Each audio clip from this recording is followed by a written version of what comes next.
Hey, welcome everybody to our How to Repair Pendulum Clocks live stream. I'm sorry about last week. If anybody was here and I wasn't here, if you're not in our Facebook group, it's quite difficult to let people know what's going on. I think, shush you.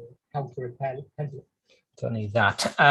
So I think maybe it's a way of messaging actually through YouTube, but I haven't sussed that out yet. I had said I was going to be here and then I wasn't here because I was working. So I was over in the Lake District, if anybody knows, the UK, and which is great. So hope you're okay. Hi, Franklin, Tony, Andrew, Ian, and Derek. Just had a comment. I was reading the comment then on the that a video I did about, I think it was about letting the spring down, or it might have been about, I didn't see which video it was. Maybe it was the one about mainspring for beginners, which I think is the most popular video on that channel. It's got like, I don't know, thousands and thousands of views. And they say, great video, which is very kind. And then, of course, they ask that question, which has cropped up a lot, which is, what do you do if there's no cutout in the barrel cap? And of course, the answer is smash it. Smash it down. Or just find something that enables you to gently push the cap off with your vise. Right, okay, so I've been doing a bit of cleaning. I know, sorry, Andrew. I did put it on the Facebook group that I was not going to be around, but as I said, I don't know how to let YouTube people know. Maybe actually you can message subscribers. If anybody knows how to do that, then please let me know. Don't even know which way on the frame goes on this clock, so not a whole lot of help. I just need to edge my camera up a little bit. That's better. Get rid of that. Don't need that. And we can zoom in a little bit as well. No, it wasn't you doing something wrong. It was me not looking at my diary properly. So I just cleaned these parts, done that kind of preliminary clean. My normal method in paraffin and using a Glasgow brush like this, #2 Glasgow brush, and a little bit of steel wool on the bearings. Because today, what we're going to do, very exciting, is my favorite thing, which is looking at basically doing as little work as humanly possible, which is no pivoting and no bushing. And so on. But of course, we have to check that the clock's actually going to work. So being slightly wishful thinking, because the pivots on this clock are pretty worn, or some of them. So I think the first thing to do, I'll just quickly brush off the gritty cobs. I did have, I was talking to John today, my co-author, the Clockers Woodworm, Death Watch. Yeah, it's funny, people get very excited about Woodworm. Furniture. Who was it? It was maybe on the Facebook group, was it? I can't remember now. Yeah, it was on the Facebook group, I think. And it's like, you know, so what? But yeah, I suppose furniture beetle can be a problem. And when in the flat that I lived in before I lived here, there was something living in the windowsill. And it was one of those beetles, like a death watch beetle, that makes that kind of ticking noise at certain times of year. They were just slowly eating the window away, and over a number of years. So I thought, well, let it be. Who am I to evict it, especially chemically? But no, seriously, people get very excited about furniture beetle, and it's such a slow process. And it's kind of easy for me to say, but in what might be described by us as sort of modern domestic environments, where there's typically a lot of heating on and so on. I know this is very country and environment specific, but the little beetles don't like dry conditions, and they don't like housekeeping either. So you often find them on the back of furniture where you've got sawn boards. So you just need to get in there with your vacuum cleaner and keep an eye on it for frass, which I think is what Sam is referring to here with this stuff. Can of worms. Oh, yeah, no, it's just one of those things that one of my many soapbox moments, people getting excited about woodworm. And of course, when you look on the line, you tend to see adverts from companies that specialize in killing things with chemicals. And of course, they say it's terrible, your house is going to fall down, hair's going to drop out, blah, blah, blah, blah, blah. And one of which is true, of course. Saying that, my granddad's workshop, which had been not abandoned, but he hadn't been in it for 20 years or something, which was unheated. It had gone so kind of crazy in there that some things were just basically turned to dust. Anyway, I'll stop talking about that.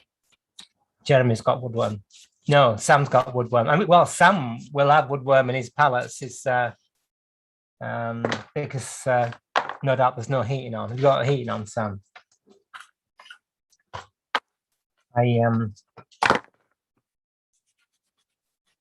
Some people frown on central heating. Terrible modern affliction. Right, okay. Moth, yeah, you got it again, it's the housekeeping, but Sam lives with or is a conservator, lives with a conservator, so no doubt much of their spare time is spent with the museum vac, looking out for moths, yeah, which can devastate collections. If you ever work in a museum or anything like that, a lot of places, which brings us interestingly onto Christmas trees. As it's that time of year, lots of places won't take in collections, although of course they let members of the public in without freezing them or something like that to kill off any moths, particularly for collections that have got a lot of textiles. And Christmas trees are interesting. The jury is out on Christmas trees. It seems in the heritage world, I think they've only got one hand, which is moderately disturbing. And that is, I've got no idea how the clock goes back together. It's been so many, seems like months and months and months since I took it apart. Let's have a look. Can't be that complicated, can it? Might have to help out here. Yeah, I've been to quite a few places recently where they've been putting up their Christmas trees. So the great wheels wind to the center. Both bars. People won't remember that, Sam. All the young blades that watch this channel, they won't know what you're talking about. I do remember my first injury there on my finger when I was a baby, sticking my finger in the electric fire by accident. No, not yet. Still November, so you can't say the C word. Oh, really? Oh, sorry. Well, it's a T word, tree. C tree. Right, so these wind towards the center, don't they? Well, despite that, people are putting the unmentionables up, and some of the houses seem to be okay with the unmentionable thing being so-called natural, and others, interestingly, are going down the synthetic route. But I was really surprised. One of these places was an institution that you would know if you live in this country anyway. And they were saying, yeah, it's only going to take us 10 years to sort of, pay back our carbon footprint. And I thought, really? And how are they going to figure that out? There's a little gritty cob stuck in the actual thing. It's like it's in prison look inside the trundle. Anyway, got to try and figure out where these wheels go, so bear with me. You might have to shout left a bit, right a bit. That one hasn't got any scratches on, so presumably that's a going train one. That's the going train one, but it's not assembled yet. That's obviously striking train one. Gosh, is that going there? Nope. It's going there. It would be useful, wouldn't it, if I got my pictures out.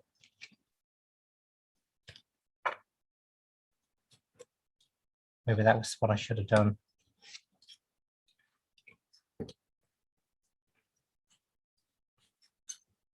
Right, okay.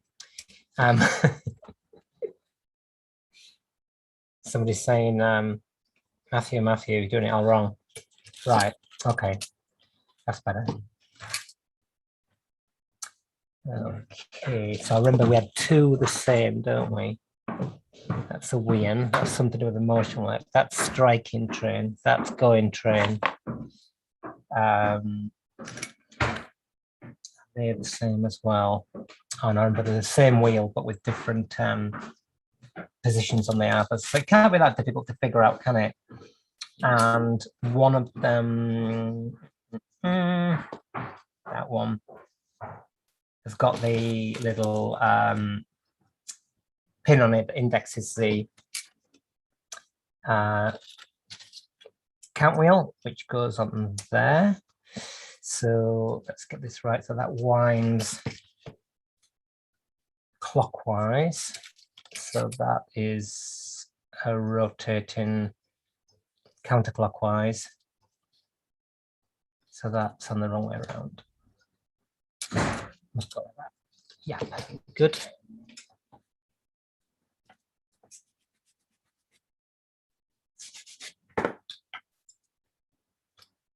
Then cut out for a washer.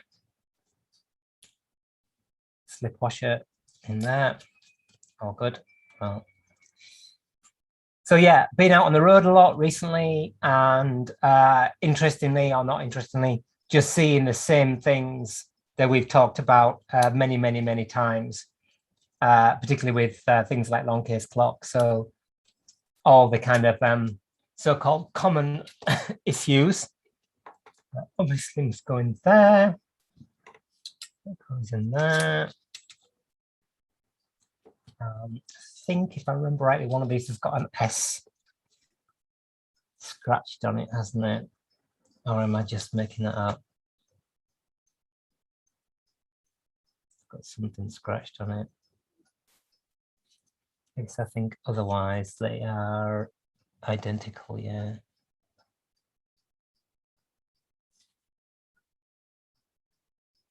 Right, there we are. It does just about remember from the bottom of my memory.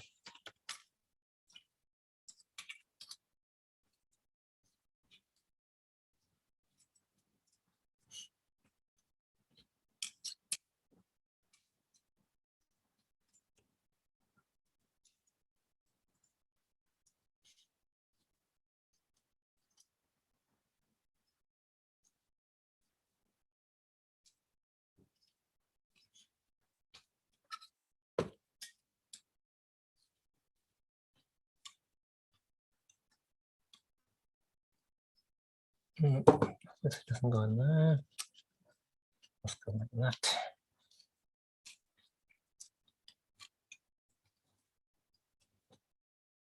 I suppose it's one way to learn. So we've got two the same, so that must be that badger. Nope.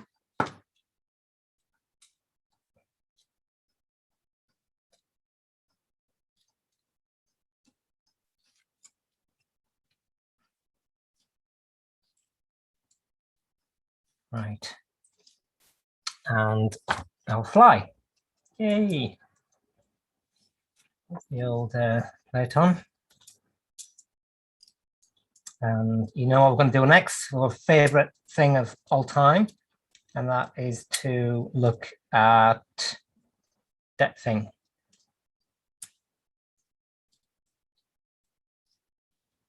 Yeah, it's a funny time is Christmas for not mentioning Christmas or anything for my world, because people don't get clocks fixed at Christmas typically.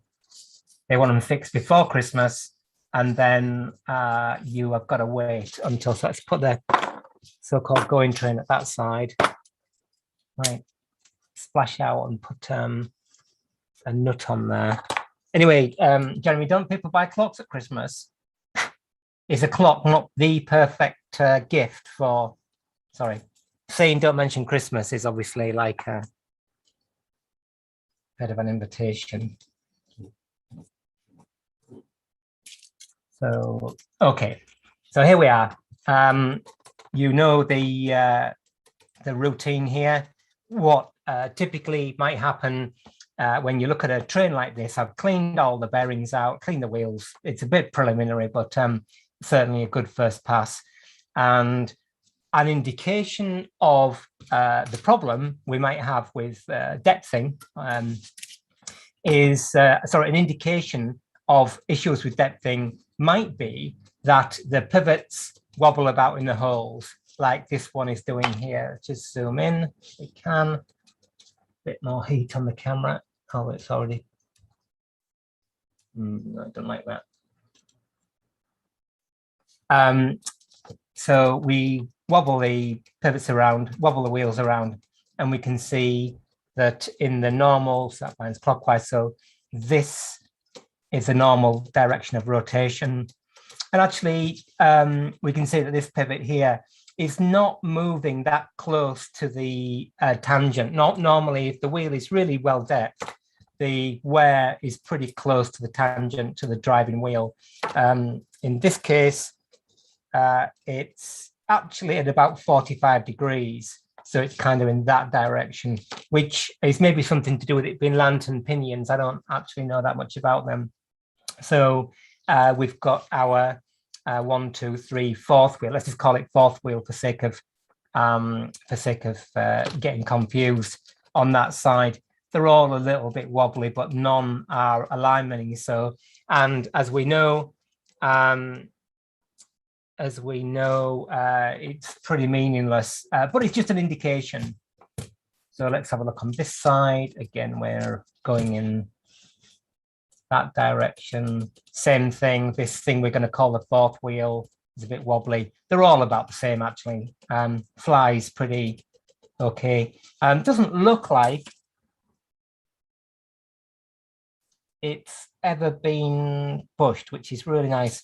You'll notice that this one here, which I think is the center, isn't it? It's got some punching up around there, but won't worry about that too much. And if that is the center, yeah, because I thought when I looked last week that this had,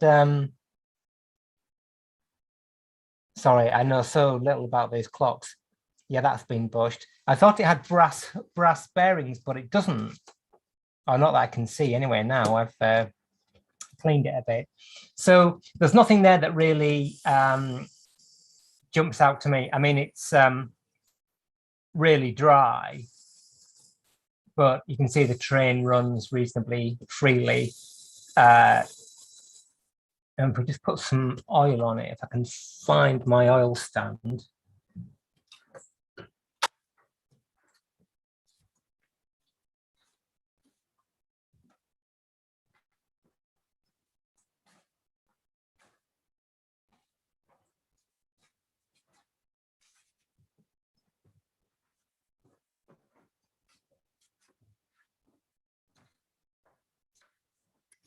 It's nice to have work as the itinerant clockmaker, but it'll also be quite nice just to have a couple of weeks at home and just getting my videos done and actually being in one place and not constantly unpacking. But anyway, not complaining.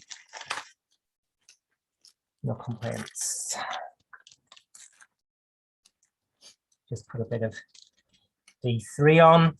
This is the coming towards the end of the life, or what I'll consider the life of this oil. When I first bought it, I don't know what it is, £25 a bottle, or maybe a bit more, I don't know.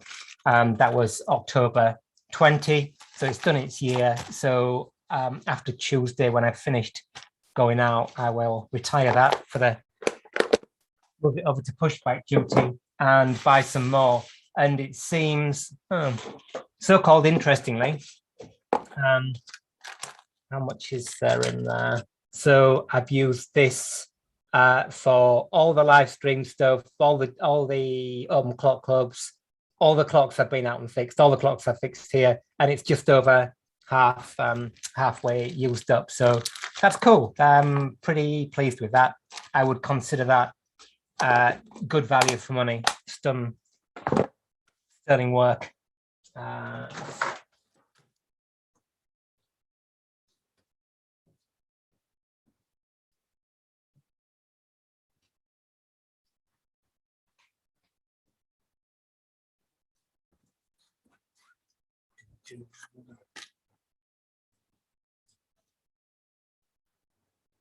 Evening, Mark. Andrew, will there be a problem in turning oil around a worn pivot? I don't think so any more than any other pivot. I mean, you might argue that there's, good question. I suppose if it depends on which way the pivot's wearing. If let me get a pen.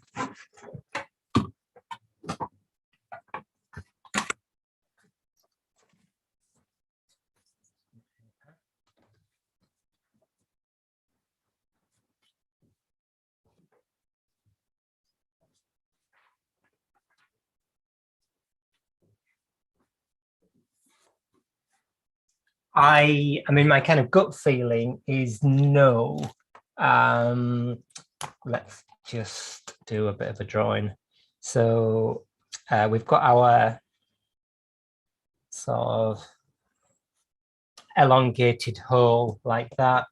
We've got our wheel here, which is driving in that direction. So, and if the pivot, if the wheel's driving in that direction, so our pivot's going to be up here. You know, we've established very loosely that the pressure angle roughly on this one we were looking at then is about 45 degrees to the, just zoom out a little bit, about 45 degrees. Then I suppose, we've got red oil here. It might be that the oil, I mean, this is an extreme example of where what we're actually talking about is maybe a quarter of the radius of the thing. So I would say, obviously, if the clock, if the wheel's that way up, or the in relation to the frame, then gravity is going to tend to pull the oil towards the pivot. If it's that way, then yes. I suppose so in an extreme example. But as always, we are talking about cost-benefit exercise. So if we were thinking about, are we going to bush these holes or repivot the arbors, then of course, or not of course, anything, but the question is, what's the cost and what's the benefit, and how do we, how do you balance that? And that's what we're going to discuss today. In fact, that's what we discuss the whole time, day in, day out, and think about, because that's that's my practice. So just pop a bit of oil on here just to ease things up a little bit. Sam says, can I fry chips with the old oil? Well, I use the old oil. Don't have a shortage of that, because I use the stuff that comes out of the car sump from the old 3-cylinder Skoda diesel. After that's done 20,000 miles, I find it gives the old scampies a good twang. Right. So I'm doing what I tell people not to do, advise people not to do, and that's spinning the wheels round, because really spinning the wheels round is I mean, it shows that the wheels can rotate, which I suppose is useful, but it doesn't really help us in deciding whether we need to do any bushing or not. So everything's nice and smooth there. Let's just check for end shake first. I don't think there's an issue here because the clock hasn't been repaired, so it's usually a good thing. So usual thing with the frame, one way up or one way down, just lift the arbors and they should all fall back onto the shoulders. If there's any stickiness or reluctance at all, then you should investigate, turn it over, do exactly the same thing here. So not surprisingly, we are good to go. So the question is, do we need to do any bushing? And sorry to go on for people. Yes, yeah, the old engine oil on fence post. I do wonder whether that's still legal, is it? It's creosote, isn't it, that's banned, whatever that is, which I think is a similar thing, isn't it? So yeah, we've done our little wobble test and we can see some of the pivots are wobbling about, and we can see that, just have a look at that pressure angle there.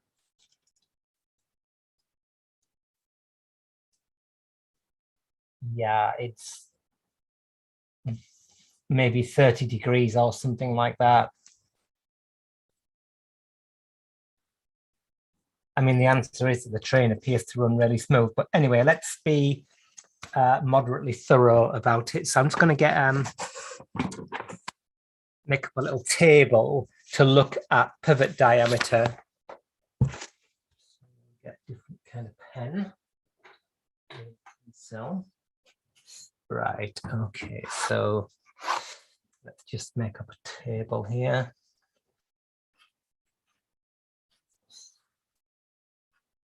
Going, striking, and we've got front and back, front and back. Who needs Excel? So we've got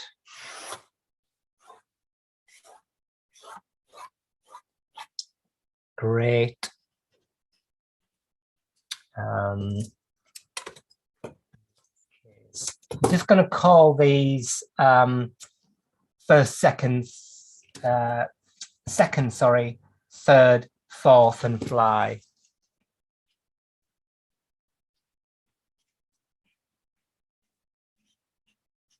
So cross here on the striking side, because unlike in a long case clock or weight driven clock, where the overwhelming force is downwards because of the driving weight, you don't tend to get that with a spring driven clock, obviously, because as there is a reaction from the spring, because it's not just rotating the mobile, but there's also the reaction, of course, from this driven mobile here.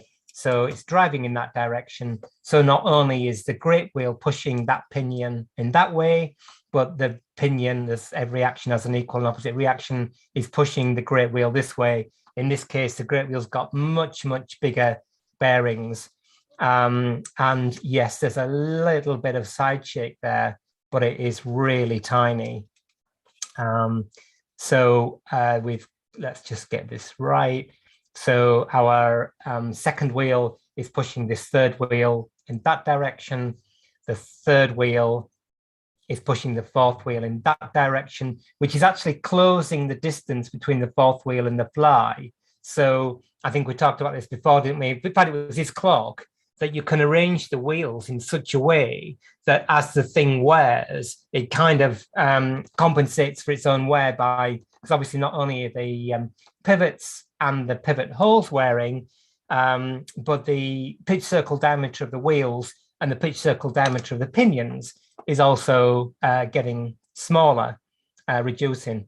So nothing alarming yet. So let's just try them in pairs, and we'll fill in the table by looking at these worn pivots, because it would be kind of quite nice to do one just as an exercise, or at least to kind of kick it about. So would help if I just kept those in order, then I won't have to worry again about where they go. So just two mobiles in the frame. Those of you that followed this this for a long time, but it's still getting, I mean, again, when I go on my rounds, I see clocks. In fact, I've got one on the bench at the moment, a long case clock that's been extensively rebushed, and I just can't believe it ever needed it from a depthing perspective. And we saw on Facebook today, that was cool actually. Somebody posted a picture, and I am not a fan of the Clockmakers Hall of Shame or Black Museum or whatever you want to call it.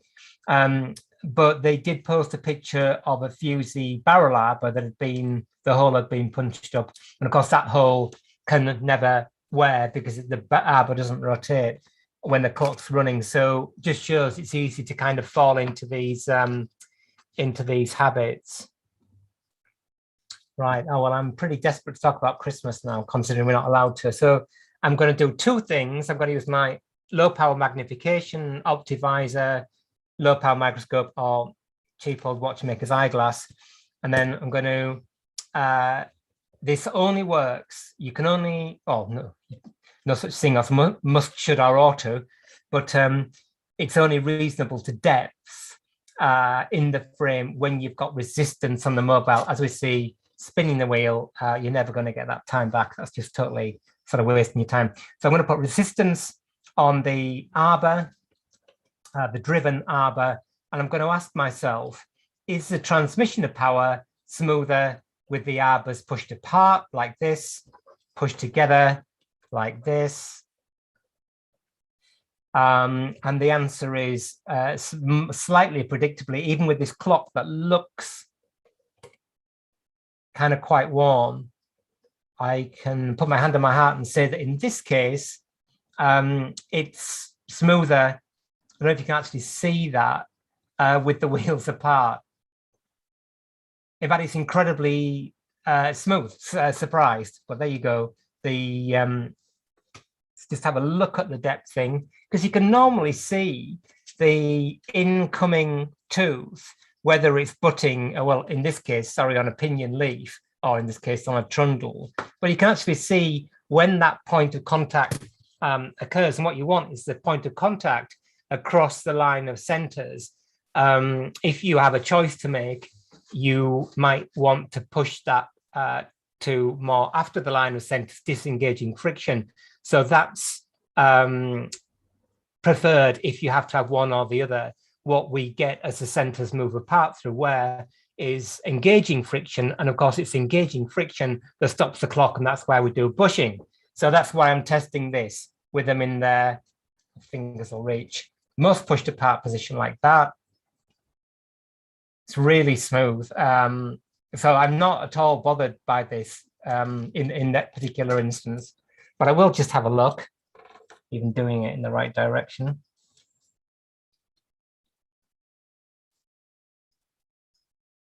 Yeah, I mean, I presume this was designed this way, that presumably when they designed the clock, they knew it was going to wear. Not only will it wear in, but it'll wear out.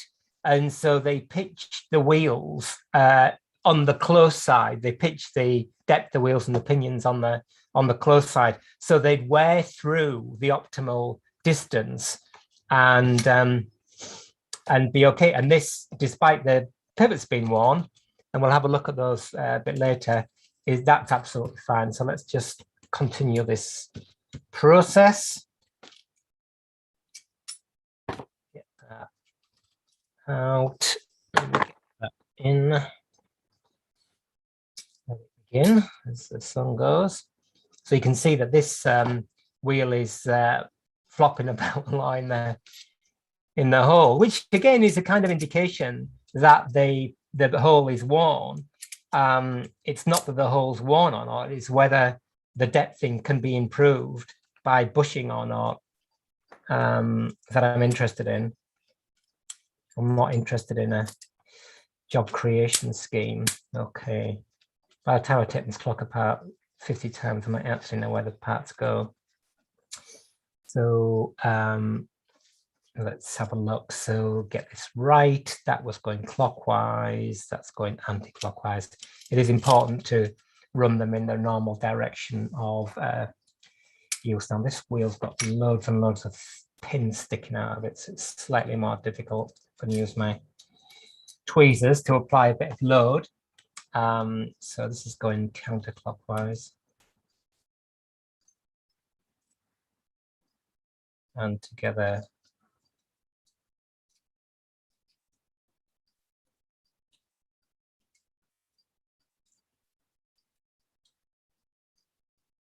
Yeah, I mean, again, neither of those positions are massively smooth like the first two, but I can't tell any difference between the two. And although the pivots are worn on this clock, the trundles of the pinions are like almost like new, which makes me think that the trundles are hardened. But again, you can just see, I mean, you can just look and imagine where the pitch circle diameter is. And you can see that these are, again, very tightly depthed, close depthing. So no problem there. Let's just do another, what we're calling our fourth wheel, which is this one.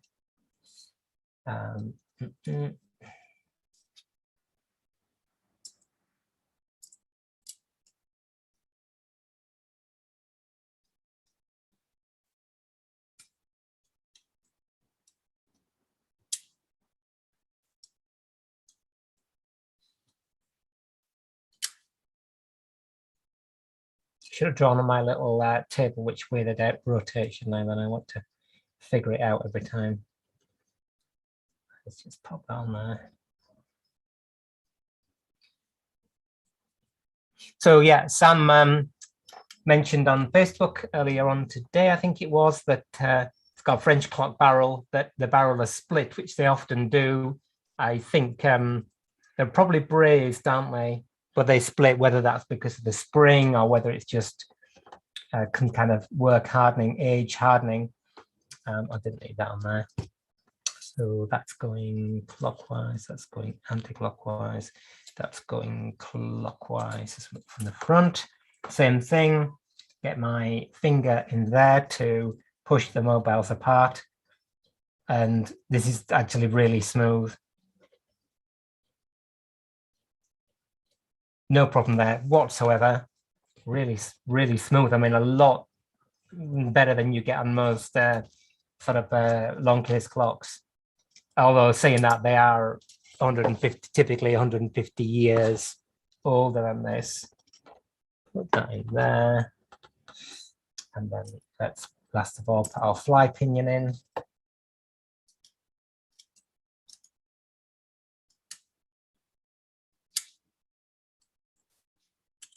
So yeah, that I would buy a piece of a Sam's barrel, buy a piece of drawn tubing, make sure it's not seamed, and it's a real pain to machine because it's not non-free cutting, and then just if you've got a lathe or file it, you can file it, get it down so it just doesn't fit on, and then heat the band up and press it on there, and it'll shrink on and stop the barrel from bursting open. So we've got clockwise, counterclockwise, clockwise, counterclockwise. Quite big pivots on this. There's a lot of damping. I know I've put oil on it. So again, push the arbors apart. Oh, this is actually a little bit rough. Push them together, still rough, sort of neutral position. So my question here is, why is this a bit noisy? Unlike the others, is there a position where you can depth it so they are much smoother? I mean, I think the answer is no, but for the heck of it, let's get the old, so what's happening there? And again, just look at the engagement. Yeah, it's,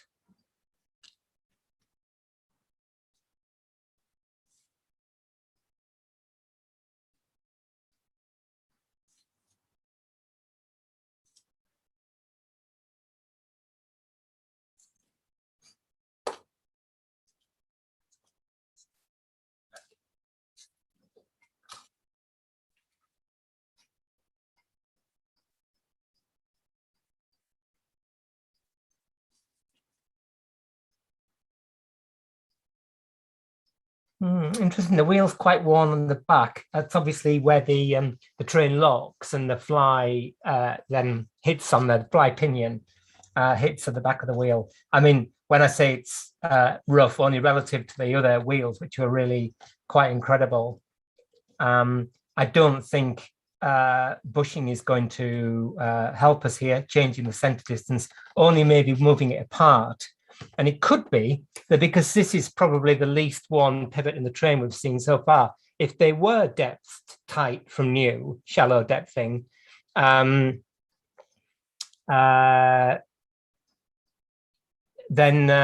this maybe just hasn't worn out as much as the others are worn in. Yeah, going back to Sam's barrel.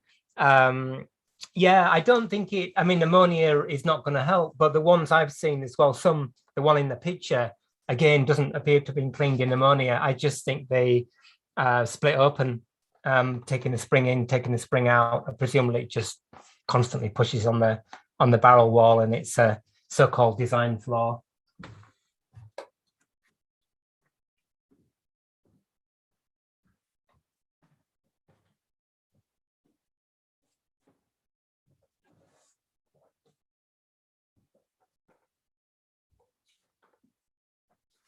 And people get really excited about depthing tools, and it's a great privilege to own one, not complaining. But you will see why it's not massively, it's incredibly useful like old tools, I suppose, when you need it. But for everyday use, I think the last time I took the depthing tool out was, let me just find the runners, was on the Open Clock Club or something. One as well. Capture away. Yeah, but I know buying tools isn't necessarily to do with the fact that we want the tools. It's to do with the fact that it's nice to have these things, and I get that.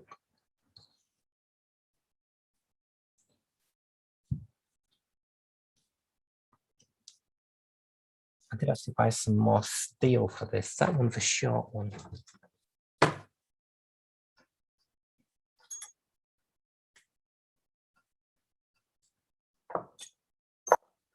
Don't know whether I lost one or not. Maybe not. Put that one in there. Okay, so let's pop these pair of mobiles in the depthing tool.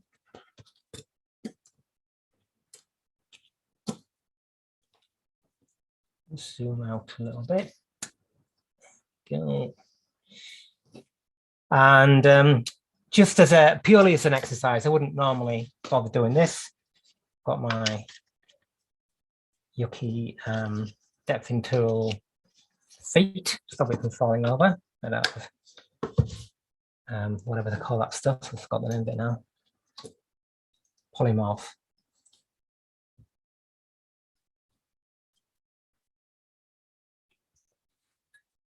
Fly pinion. Put that in there. So again, I've demonstrated this before, but it's useful to go over it again for new people.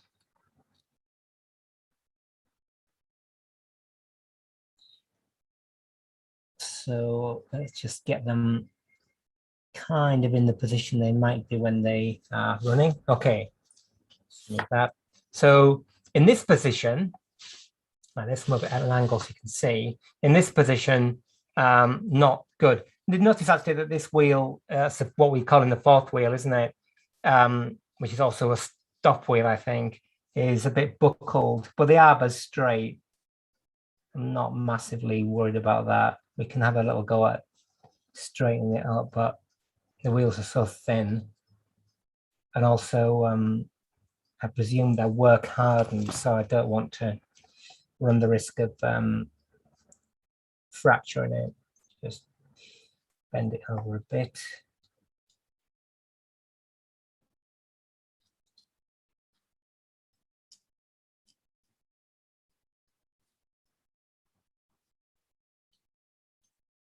Always tempting to do repairs that don't need doing, which of course is where problems lie. Creating, there you go, that's better.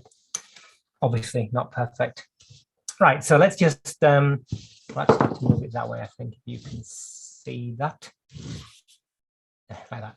So let's just begin to move the depth into two halves together until the wheel and the pinion just begin to mesh like that. And you can see, in fact, and you can hear that, really rough, non-meshing really. So this is butting like mad. So there's a massive amount of action before the line of centers.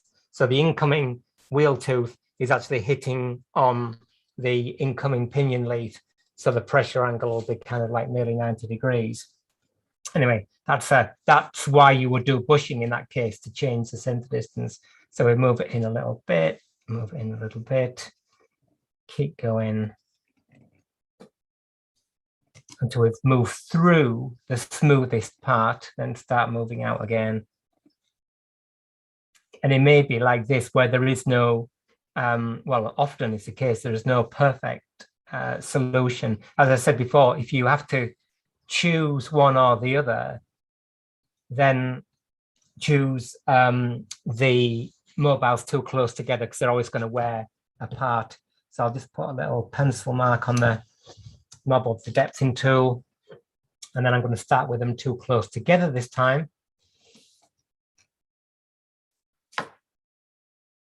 And again, try and find the sweet spot. And look at the mark on our depthing tool. Yep. And let's do it a third time for sake of just check that's not got too much shake in it. Together.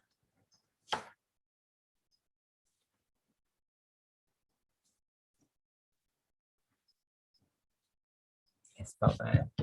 Okay, so kind of happy that that is where we want to be with our depthing tool. So take those out. Let me get these out of order, because it'll... And then we can, without changing the center distance, obviously, of the tool, and without stabbing ourselves in the eye with the runners, what we want to do now is to compare the distance here with the distance of the centers. So we'll just undo that and move it in until it's, the plate is parallel with the tool, perpendicular, sorry, with the tool. So let's just offer it up.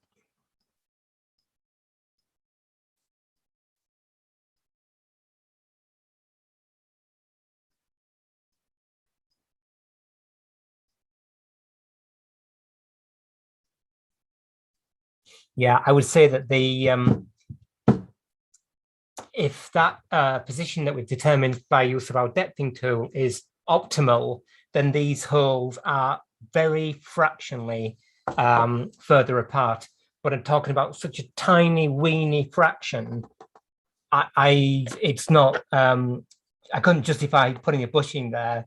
Maybe 5, 10, 15 years down the line, we can do that. So here we've got a bit of a challenge because there's the movement lug thing, but let's just check the other plate. Same thing. I'm going to have to take that wheel off because it's getting in the way.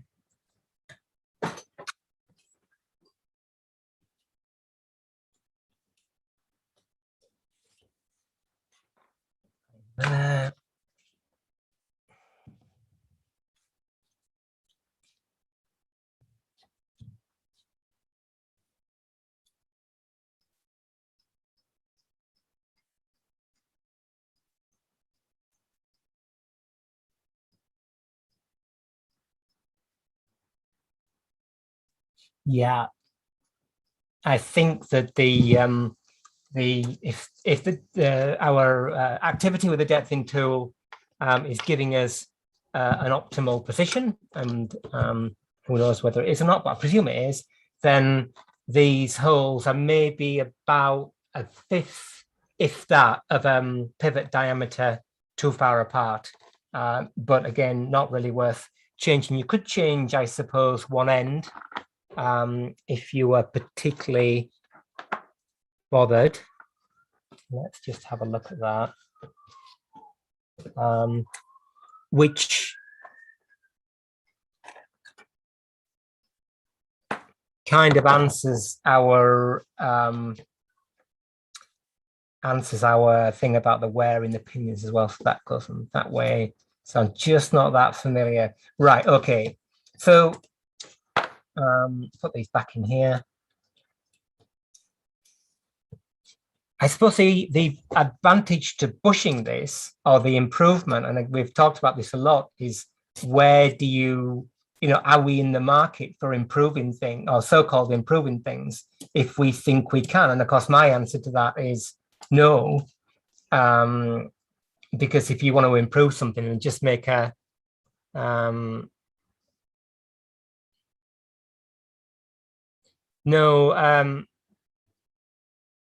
the depthing tool is lacquered, but what happened was long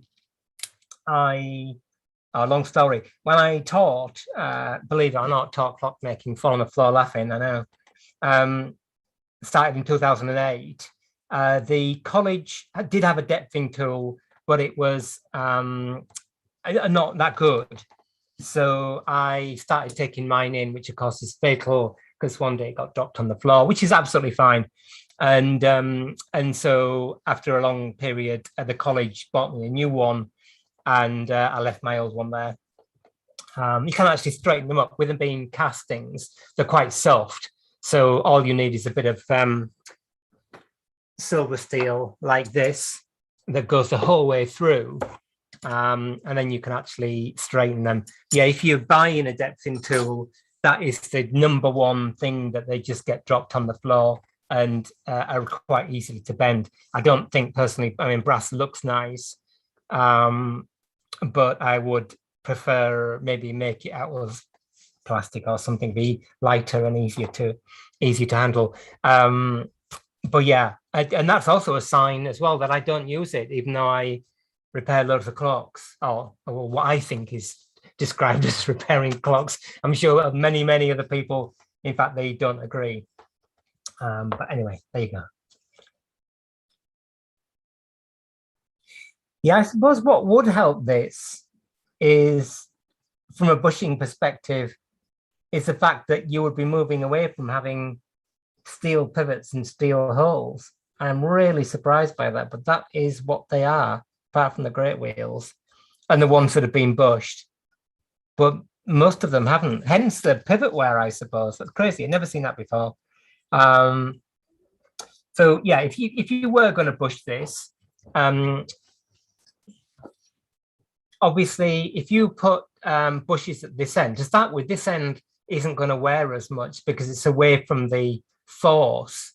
It's going to be this end that wears, and also any change at this end in terms of center distance is going to make a much bigger difference than any change at this end. So that just is kind of never ever going to need doing. What you might do eventually, but it's going to be X years down the line, is just to bring this a little bit closer. And what I would do is I would just get a needle file that hole a little bit closer to this so-called fourth wheel, and put a brass bush in there. You have to obviously remount the plate. But once that's done, it can't be undone. There's a big old oil sink there, so you could easily hide the bush within the oil sink, but nevertheless, it just isn't going to make any difference. Well, it will make a difference, obviously, but I want to preserve that as it is. Yeah, that bushing tool is one of them. I think Ian's got one as well, one of Malcolm Wilde's. I don't know whether he still makes them. He's been threatening to retire for absolutely donkey's years. And the beauty of it is they're expensive, but you buy one, it lasts forever, I suppose. Is that the runners are enclosed, they're not clamped. So you get a good degree of alignment. They're nice thing to have. And it's obviously going to outlast me many times over. Okay, so we've established slightly predictably, I didn't set this up honestly, that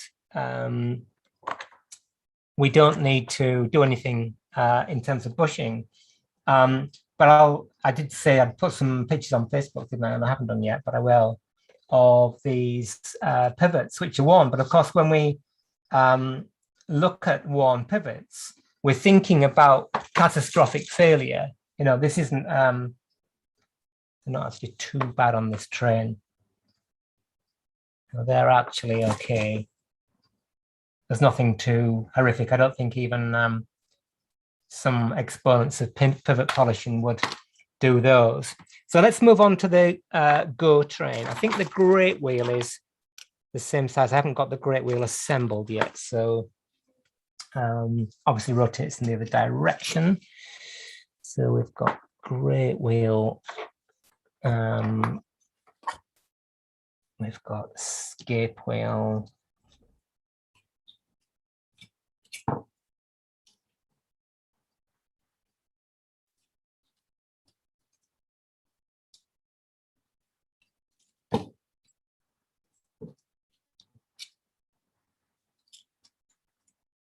I'll just put all the training together.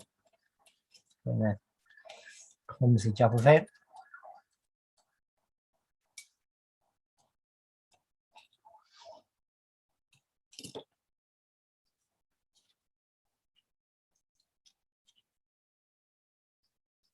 Just need to do more of these to get the bit more.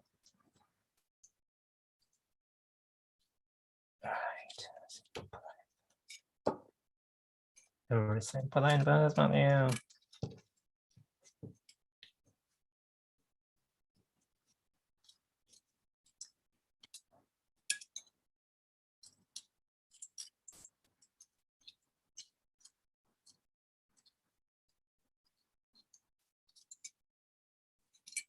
Holy gosh, how difficult can it be?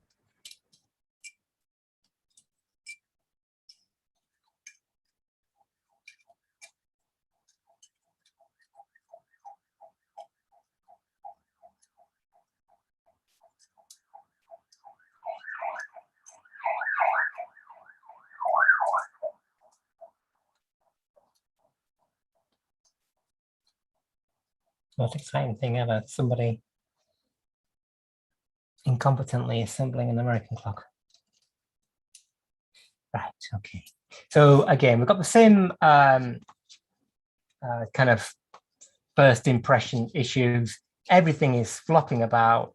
You know, there's this kind of rule of thumb, and never build your practice on rule of thumbs, about where when you rebush, about having this 5 degrees included angle of side shake, which is useful when you're rebushing. But again, it's just, we can observe that, nothing wrong with that, but it's just an indication rather than something definitive that there might be a problem here. So let's just get this plate on.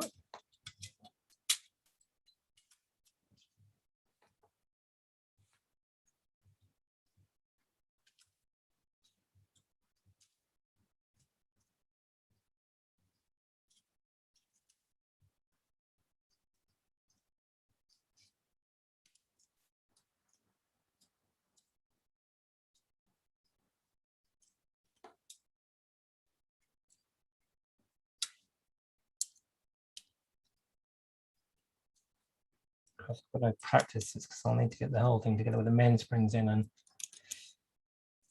so on. So good practice. I know I don't have to mention Christmas, but this would be a really great Christmas day sort of, if anybody has Christmas dinner, after dinner sort of game, wouldn't it? Without the springs, maybe. But getting people to put those things in there. Oh, what a fun we had.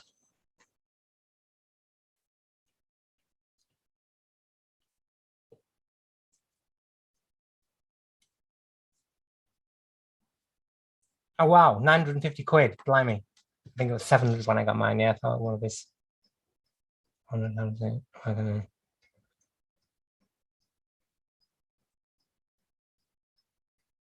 Oh, gosh, wow. Yeah, a useful. Oh, that's Ian who bought one from South Africa. Malcolm's tools get around. Right, okay, so same thing. We do the old wobbling in the whole sort of trick thing, and yeah, this we'll call again, we'll call it second, third, fourth, and escape wheel.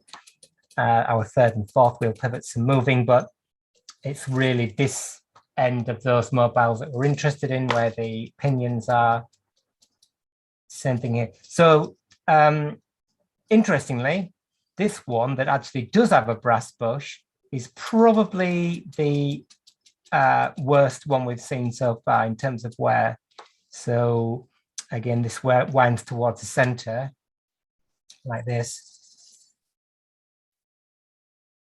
And you can see here, hopefully, I know it doesn't pick up that quickly on YouTube, but the angle of wear is actually pretty much at a tangent to the wheel here. So that's kind of quite interesting. So as much as the wear looks kind of like a bit of horror, the center distance hasn't changed much at all, a little bit. But if that wear was radial to the axis of the wheel, then obviously it would make a lot of difference. But it kind of can't go radially because it's being pushed back by the what I'll call the third wheel. So the question is, do we do anything about that? We might do for aesthetic, I suppose, and we might do for like an exercise, because otherwise we're not going to do much at all. And then the escape wheel pivot is also, pivot hole is quite worn. Might do that one because that is going to cause us loss of impulse, but we'll move on to the escapement later. So there's probably not a lot of point in testing these, but let's just have a look at this one here. So our grade 2 second wheel interface, got another gritty cobs in there. So let's go through the painful operation of getting those wheels out again.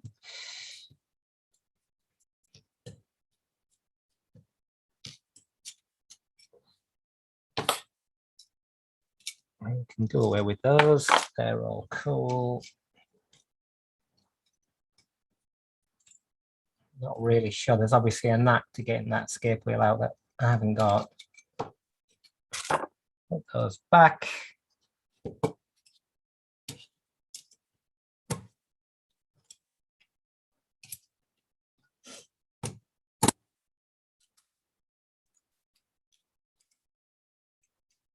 So is that clock, Sam, that you've, with the barrels cracked, is that from the square plated pendule?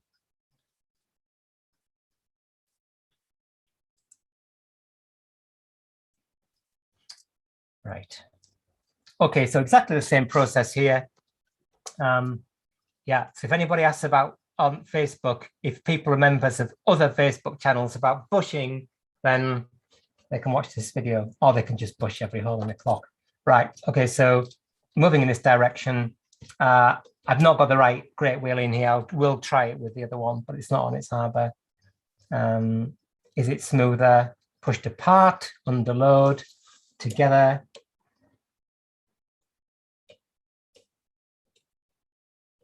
Slightly smoother pushed apart. Oh, maybe not. Gosh, very little in it. And of course, we're not changing the center distance much there when we're pushing them together and apart because the wear is at the tangent. So the question would only be here, do we put a bush in for some aesthetic reason? And actually, this is quite a nice exercise because let's just get that out again. And I must try and remember which way around these wheels go. So that's because this is one of the wheels where the that hole in particular, the pivot look, we can see if the camera's going to focus. The pivot is actually quite worn. So let's just have a measure up of that, do a little drawing. Ruler.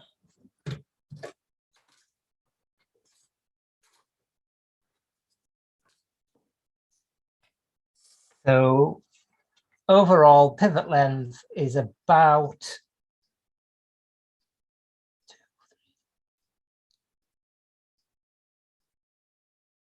4 mil.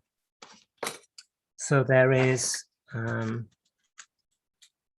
let's just write on our little chart. So it's a great second front. Great second front.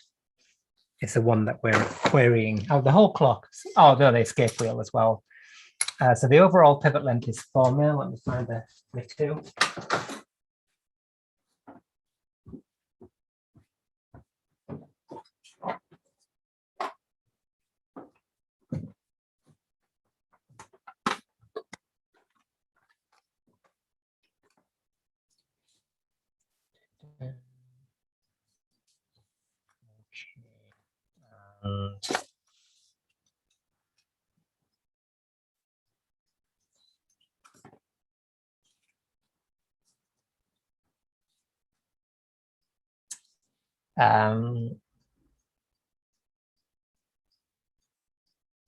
About 1.5 millimeters,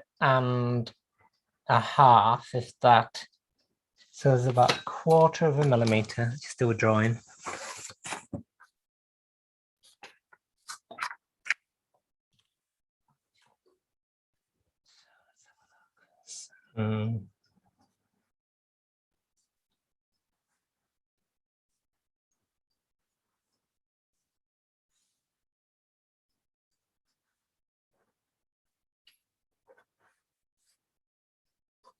Kind of like that.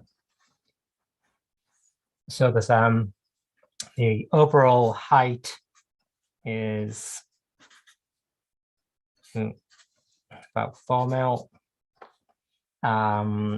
This is about 1.5, and this is about 0.5 there, something like that. I'll just say 0.25. Get a little bit of a guess, estimate, about 1/4. 0.25, there we go. So we've got a relatively long pivot, but only a tiny bit of it's being used, obviously, because the plate is relatively thin. So my, let's just measure these diameters. I'll do that in a different color so I can see what's going on. So we obviously want to measure there, and we want to measure here. Now, I haven't got the perfect tool for measuring this. A good tool will be that thing called the fine taster, do they call it? Which is like a bench micrometer with really fine jaws on it that watchmakers use. I don't have one, but I would not have to mention it. Christmas is coming, you never know. So it's 1.5 mil. Oh, yeah, it's just about wide enough for the jaws of the thing, and it's 0.94. So it's 1 point. It looks worse than it is, as is often the case. So it's here, it's 1.5 diameter, and here it's 0.94. So that would be 0.25, wouldn't it? And then 0.06, 0.25, 0.28. Is that what the difference is? 0.28 where? Mental math is absolutely hopeless. Get my calculator out, calculator. Anyway, so it looks like really sort of worn away. Well, it is worn away quite a bit. If you can see that there. Just focus. Thank you. But it's only 0.95 or thereabouts to 1.5, which is significant, I know. So my question would be, is there any value, or what is the value, if anything, of not only rebushing, but rebushing with an extended bush, basically? So that wheel, you know, because the problem is not necessarily the wear in the hole, the pivot hole, it's wearing the pivot as well. So we can get around that, not by repivoting, which I don't want to do. Or we could, but no point really. but by fitting an extended bush. So maybe we can do that as an exercise. Let's just measure how thick the plate is. Yeah, so the plate's about 1.3 millimeters. Again, I could try it in the depthing tool, but I don't think it's really going to tell us anything. I possibly slightly controversial, but I reckon we can put an extended bush in there. So we're just going to have to estimate the amount of wear. This hole, I don't know whether this hole was bushed from new with brass or whether that's already been done once. I don't know enough about these clocks. Oh no, it's been bushed. You can see the original oil sink in the steel, which is interesting because whoever's bushed it has actually moved it across. Right. That's quite cool. So slightly as a kind of job creation exercise, I suppose I could put a bush in there and use the rest of that pivot then. And gosh, that's going to last for a long time. So let's just very quickly, if we can, stick it in the old depthing tool. Because what you could do here, because this has already been plugged by brass, you could plug it again. You could open that up, plug it, and re-drill it. That would be actually quite a nice way to do it, just with a bit of brass wire. Yeah, that would be kind of interesting. I think I'm just going to put a bush in, but that's an option. If you plugged it, you'd have to get your depthing tool with both pairs of mobiles and scribe arcs from both, and where the arcs intersect, then that's where you would drill your hole.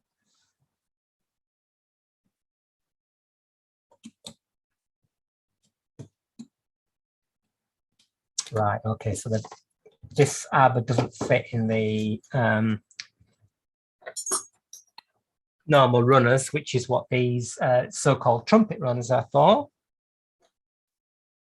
Exactly for this job, which is nice. Put that in there. Get that chap out and pop that in there.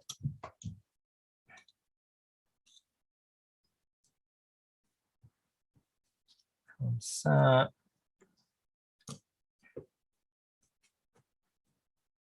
zoom out a little bit. And there we go. And just punch that along a bit. Tighten that so there's no shake. And you can hear maybe, I don't know if the microphone's picking it up, again, this wheel's a little bit wobbly, but it's concentric. Bend it over.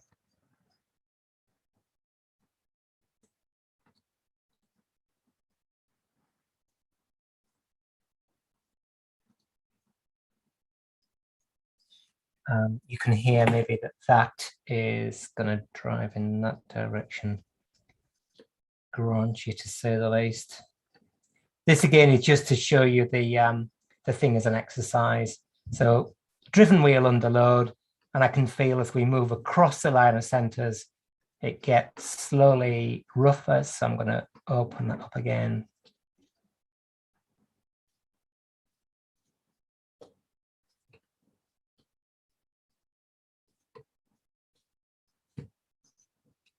Up there, pencil. There, do it again from the inside out.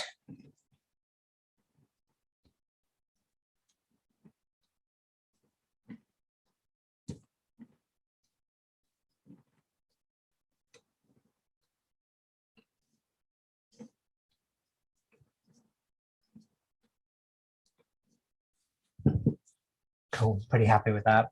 So just pop the wheels out. Mixed up. and exactly the same as last time without injuring ourselves. Caps off.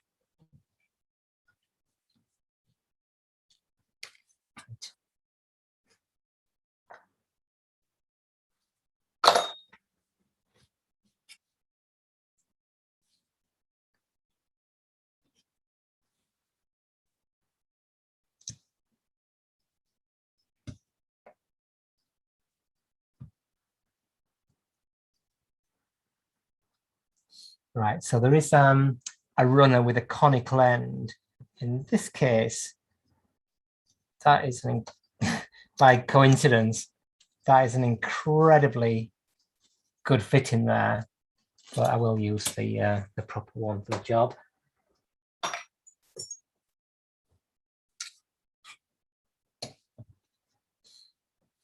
Like that. There.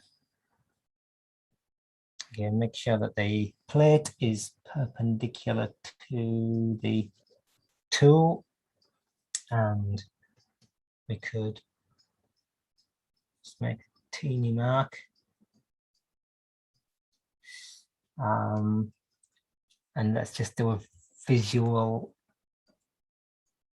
on it, just to check that we're either at the center or within the center distance. And we are within the center distance, so we don't need to make this any closer. What I'll do is I'll just open up around what appears to be. In fact, I've slightly clumsily made a tiny mark on there, but if you can see it or not, a little scratch mark with a tool, which is incredibly useful. So it's actually about a fifth of a pivot diameter bigger. So yeah, I think that this, I mean, I'm presuming it was designed that way. The clock seems to have been made with the center distances too close together, not too close together, but closer, so to allow for a bit of wear. So we can see the original pivot hole. So I'm just going to get my camera because we'll know otherwise. Oh, I can't. Sorry, done. Oh well, can't do that because I'm already using it. Obviously, need two cameras.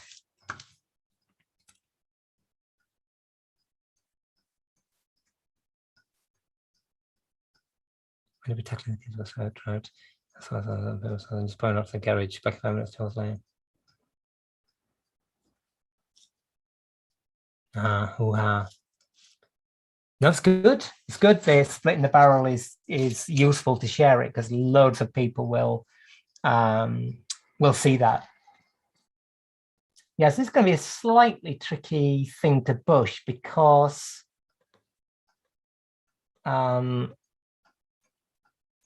we've got a very thin bit of new material, and then the so-called original hole, which presumably won't be that easy to ream. We know that our pivot was 1.5, so the hole is going to be around that. And I think for the reamers, if we're going to use reamers,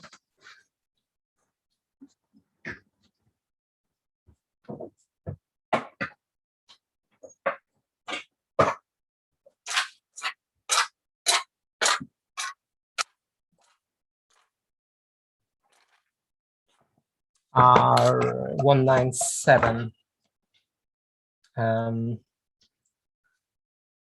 Yeah, 197, so 2 mil. That would only leave us 1/4 of a millimeter wall thickness, which is probably not enough. I think there is, well, there definitely is a cross-reference table in our publication on the subject that gives you an idea of wall thickness. Now I'm going to take my gloves off now. Sorry, but you're going to get cleaned again anyway. So yeah, 2.5, which gives us half. It's going to give us 0.5 millimeter wall thickness for our bush, isn't it? So there you go. Let's have a look.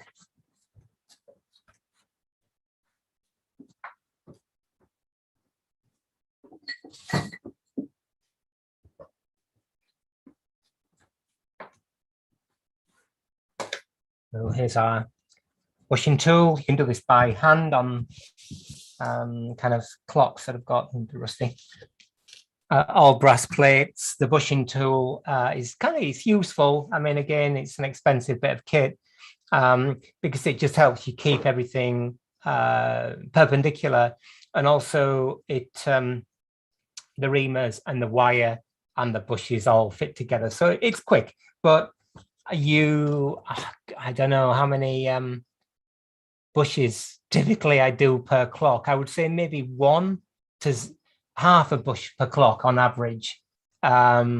Sometimes a hammer pivot, maybe 2 sometimes, but that's pretty rare. And this, I wouldn't normally do it. I'm just doing it because of keep everybody entertained, really. Right. So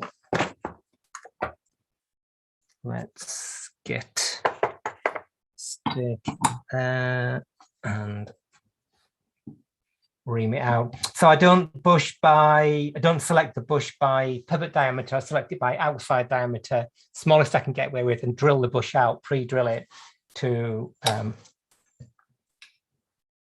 fit. Let's put that the other way around, like that. Just pre-drill it, slightly undersized. Oh, that thing's in the way, whatever they call that thing that holds the pallets on. There is one that's cut away like that for exactly this kind of situation.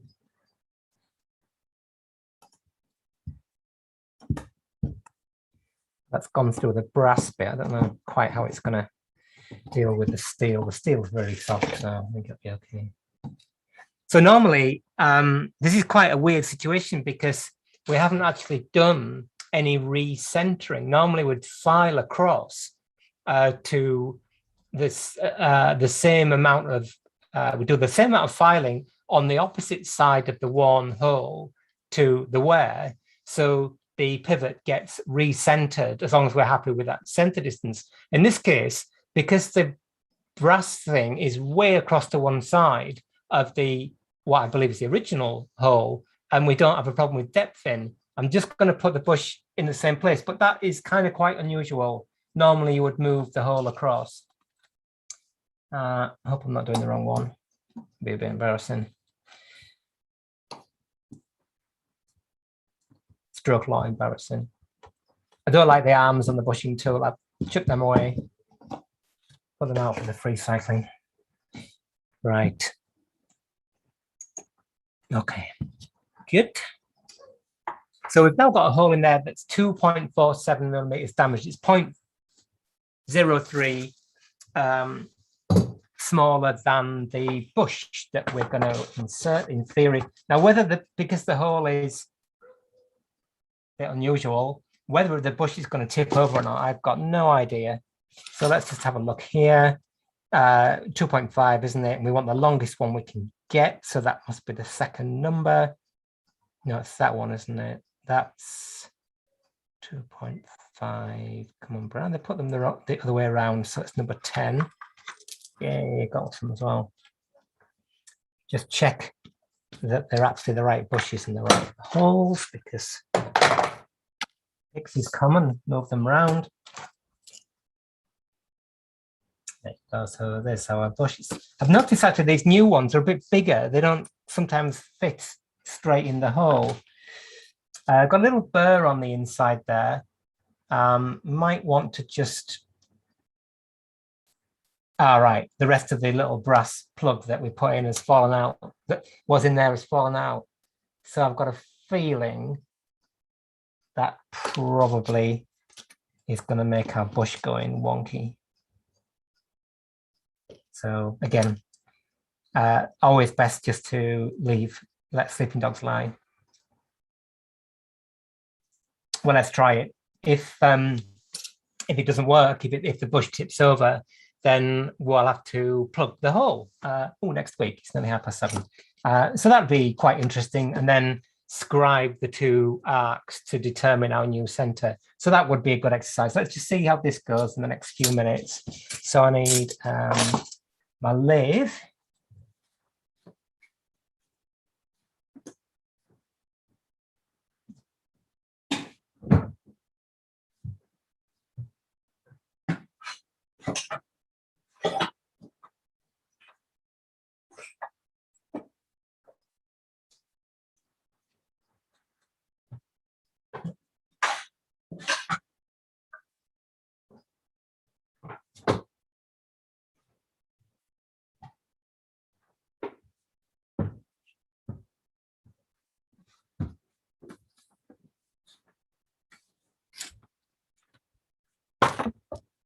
Found it. Have a lunch in a minute. Move.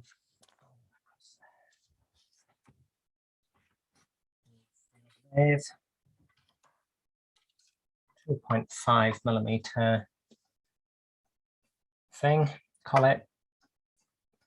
Yeah, they've got bigger of these bushes. I don't know whether it's just a batch, but I noticed they didn't easily fit in the holes the other day. Whatever.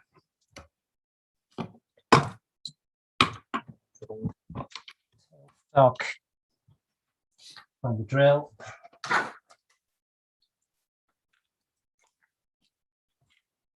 It just speeds up the process of opening up the hole, obviously.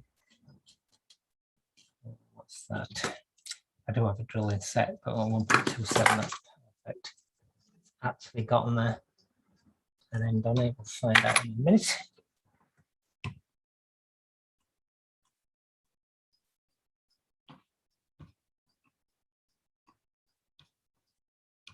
No.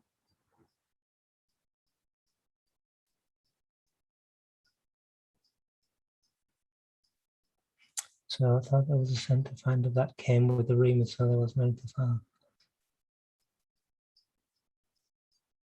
Yeah, Dell, I thought there was a center finder that came with the reamer. So there is a center for the bushing tool, like a centering thing, but I don't see how you can position it. There's a lot of slop in the spindle of the tool. You can't see down. I mean, yeah, if you've got a jig borer, definitely you can position it over the thing, clamp it down, and then ream in the hole. But I've never found that thing suitable. So I always just file, and then the reamer finds its own center. I'm not a fan at all of that idea of putting it in the original, so-called original center, then you're still putting it up. That doesn't change the center distance. If you rebush with an extended bush and leave the pivot to stay worn like this, you can also accept the effective stress surface of the pivot diminishes to only 40% of its normal surface. Right, okay. Aren't you worried about the pivot breaking the efficient? No, I mean, 0.9. I mean, it looks bad, but of course, no, I'm not worried about it. I mean, if it was down to sort of 0.3 or 0.4 or something, then maybe yes, but no, I'm not worried about it. Yeah, no, I don't get the center finder doesn't work because it doesn't find the center. I'm not interested in the center that the clock thinks it has. Yeah, oil sinks are quite useful, but they're certainly not definitive. I'd always want to check manually myself first, or with the depthing tool, or both, as we've done this evening, and then move the hole across and then ream. If you clamp, I don't see with the relative numbness of that device how you can clamp accurately when we're talking about 0.2, 0.3 of a millimeter, something like that. There's, as I said, it's a lot of slopping thing. So anyway, that's my preference is just to file it across and determine that the new center is going to be more optimal than the old one. Otherwise, there's no point doing it, which is a little bit to the degree here. There's no point doing it, but it's good fun. Okay, so I'm just pre-drilling to open things up. Save me a bit of time with my broaching. No, with those pivots, I mean, you do very occasionally get a center wheel pivot on a long case clock where it has worn down to the degree that you think it might break or has actually broken, but not, I mean, I personally think that's, I mean, it's nearly, it was 0.9 odd of a millimeter, and that's actually quite a big pivot. Admittedly, it's the second pivot in the train. But again, you know, you have to weigh up the kind of cost benefit, and where you've got something like that, and you've got the potential of personal injury if the pivot is going to give way and somebody gets injured, then of course that is a big deal, and you don't want that to happen. We'll see whether this is nominally successful or not. Don't know whether I'm going to open the hole up a little bit more.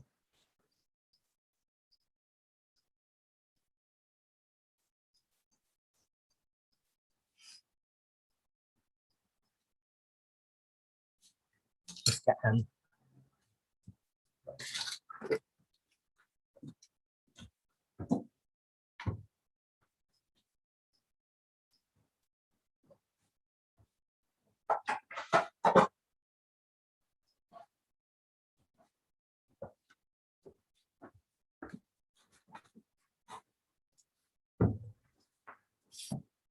just get it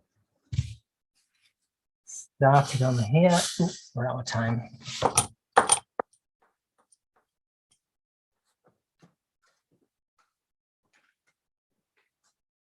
And once it's in the hole, I can use a split stake to drive it through.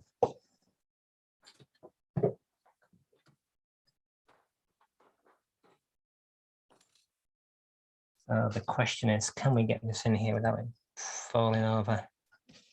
Maybe, maybe not.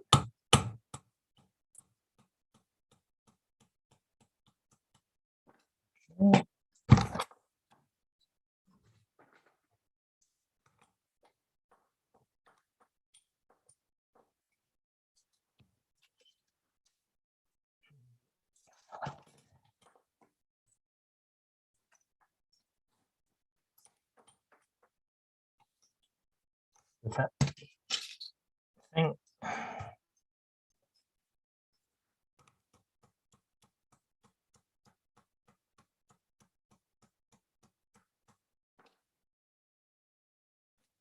Cool. So I think the kind of acid test for this is going to be whether it drops out, because the hole's a little bit dodgy, whether it drops out when we broach it out. I'm not bothered about the uprightness of the hole per se. At this stage, let's do a little bit of riveting that I wouldn't normally, because we're going to broach it, and so we're going to upright through broaching.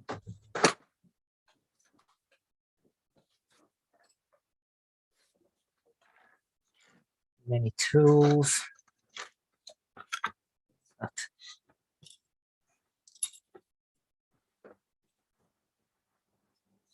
Yeah, that'll do.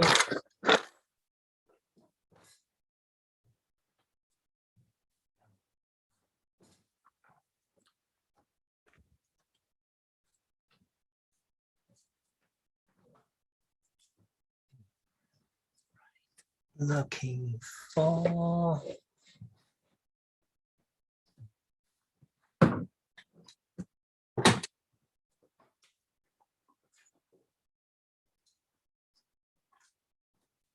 my favorite set of pin vices. So yeah, so broaching our bush, we'll deal with any uprighting issues. So we'll start from the inside of the plate. Sorry, run over time. And we've got about, what, quarter of a millimeter. So just checking both directions that it's perpendicular. Find our pivot. More to go.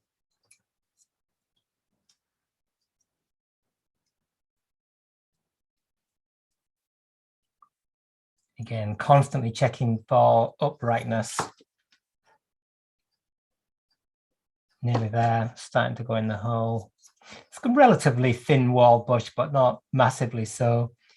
It's actually quite a nice little sort of competition that you can run with yourself to see what you can get away with. So you can see like that, the pivot's jamming in the hole. So that's exactly where we want to be in terms of beginning to broach from the outside in as well.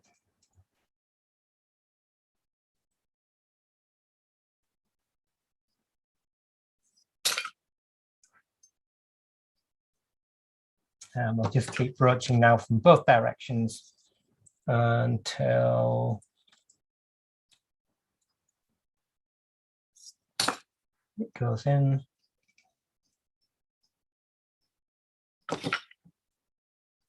It's always at this stage where you do it too much and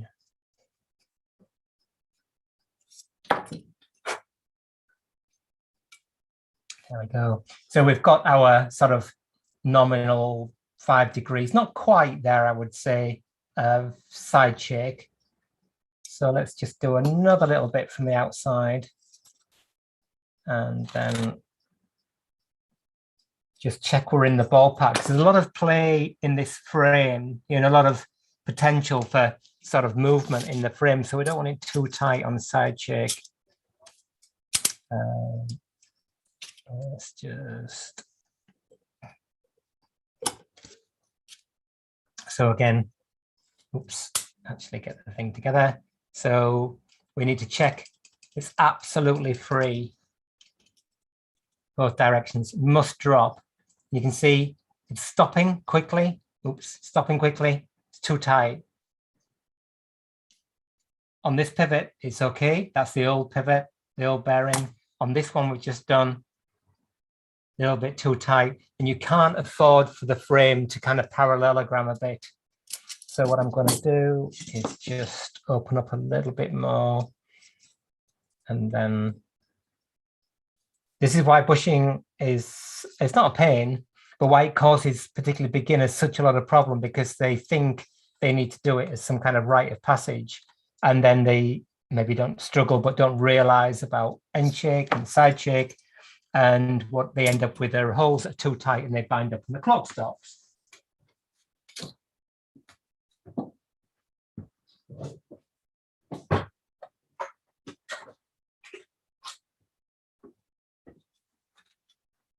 So a couple of things here that to finish. Just going to put a tiny chamfer on with an oil sink cutter on the inside. Really important on a clock like this where the pivot is indistinct. And then last but certainly not least, in fact, I think one of the most important parts of the process, get a bit of steel wool.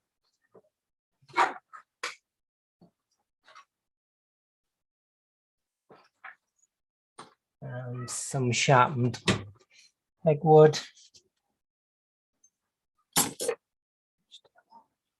And deburr on both sides, but particularly the inside, really important. I think that obviously you need to clean after this, wash the thing again. But that tip, without damaging the plate, is one of the most important points to prevent bushing from causing you heartache, because any burr there might not show itself straight away. It might take a few weeks, if not months, before it shows up. So let's just have a little look. So there's a bush from the inside. There it is from the outside sticking out. Looks a bit crazy, but actually it's still shorter than the pivot. And let's just check with the plate on.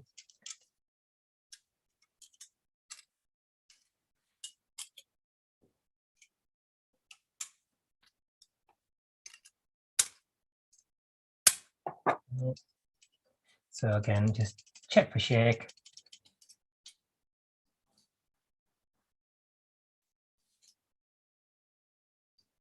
Much better now. All good. In fact, bit of oil on.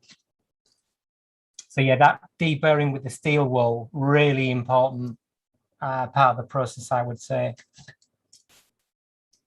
So just do that.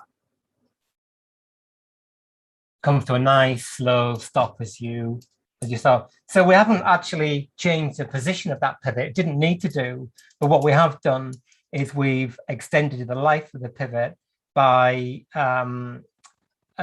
supporting it on more metal. But as Franklin says,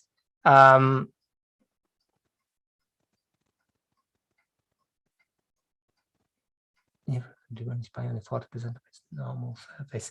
I think, yeah, it's interesting the way that has worn. It will be, I mean, I'm not going to be around to find out, but it'll be interesting to see how that goes.